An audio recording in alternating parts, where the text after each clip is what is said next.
Dites-nous, honorable, quel est le pourcentage de la femme au sein du CNT?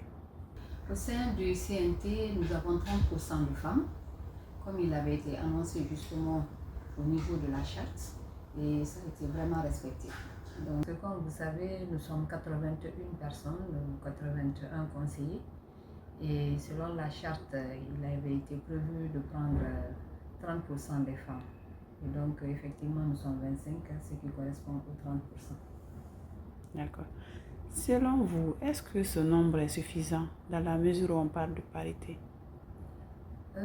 Il est suffisant, à mon avis, à partir du moment où la parité demande 50-50, et donc entre 30 et 50, il n'y a pas assez. Je pense qu'au niveau qualité, c'est vraiment suffisant pour les 81 conseillers.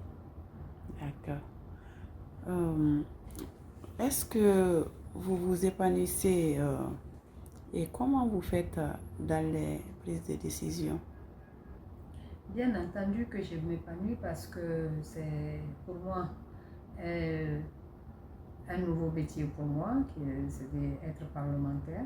Une autre école pour moi, donc j'ai beaucoup appris pendant ces 2 années au CNT. Et donc, à partir du moment où le travail que je fais pour ma patrie, donc ça fait que je m'épanouis, j'allais dire, encore davantage justement en faisant ce travail. D'accord. Pour à l'influence, vous savez, au sein du CNT, il y a 8 commissions permanentes et chaque commission permanente a, si vous voulez, un bureau exécutif. C'est-à-dire qu'il est dirigé par un président, un ou une vice-présidente, un ou une rapporteur. Et moi, je suis la rapporteure de la commission Affaires économiques et développement durable, comme je vous le disais tantôt dans la présentation, qui est une commission qui, si vous voulez, qui couvre 10 ministères. C'est la seule commission qui couvre un tel nombre.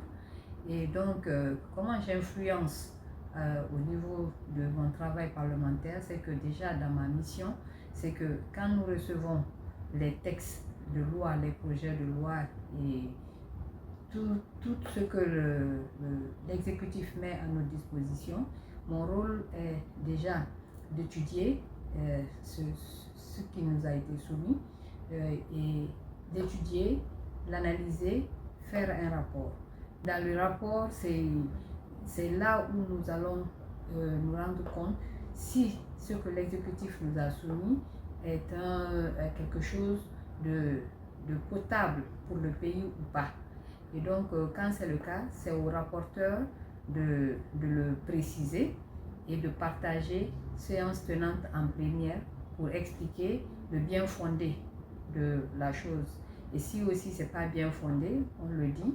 Et s'il faut améliorer pour que la Guinée gagne, on le fait. Donc c'est par cette manière que j'influence le travail du Parlement. D'accord. Madame Sarah Traoré, honorable Sarah Traoré, quel est l'apport des femmes au sein du CNT? Je veux dire que l'apport des femmes est énorme à partir du moment où, quand nous travaillons, il n'y a pas ce stéréotype pour dire c'est une femme, c'est un homme.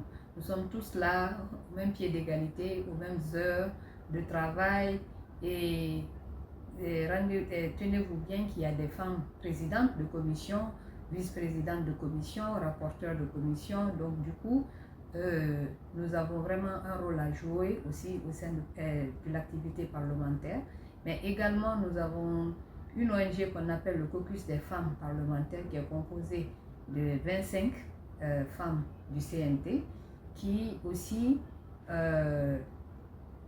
travaille au renforcement des capacités non seulement de ses membres directs, c'est-à-dire nous, mais également les femmes de l'administration parlementaire, c'est-à-dire les secrétaires, les assistantes qui nous accompagnent et tout, et aussi nous sommes beaucoup aussi dans le social pour venir en aide à nos sœurs qui sont en difficulté et voilà, donc c'est comme ça que nous essayons d'influencer aussi à notre travail. Mais également, nous nous battons pour la parité. Et donc, tout le temps, nous le rappelons, nous faisons des activités dans ce sens pour que nous puissions effectivement atteindre cet objectif. D'accord. Une dernière question pour clôturer cette interview. Comment vous voyez la femme en général dans la société? La femme guinéenne? Oui. La femme guinéenne aujourd'hui, j'avoue qu'elle s'épanouit, elle se bat, elle n'est pas renfrognée. Et de toute façon, je pense que depuis le début, nos devancières, nos pionnières, il y en a eu qui ont quand même laissé des traces et dont on parle aujourd'hui même à travers le monde. Et je pense que ce chemin est en train d'être suivi par la nouvelle génération.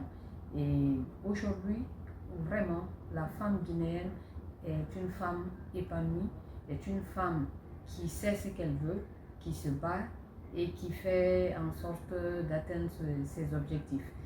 Bien vrai qu'il y a des choses à faire parce que il y a la non-scolarisation qui frappe la majorité, mais également il y a le fait des violences basées sur le genre et plein d'autres mots qui les freinent dans leur évolution, mais elles sont très résilientes et je pense que la femme guinéenne, si nous mettons les conditions qu'il faut, elles peuvent aller plus loin que ça. Damal Guinée vous remercie, honorable. Je vous remercie également, madame.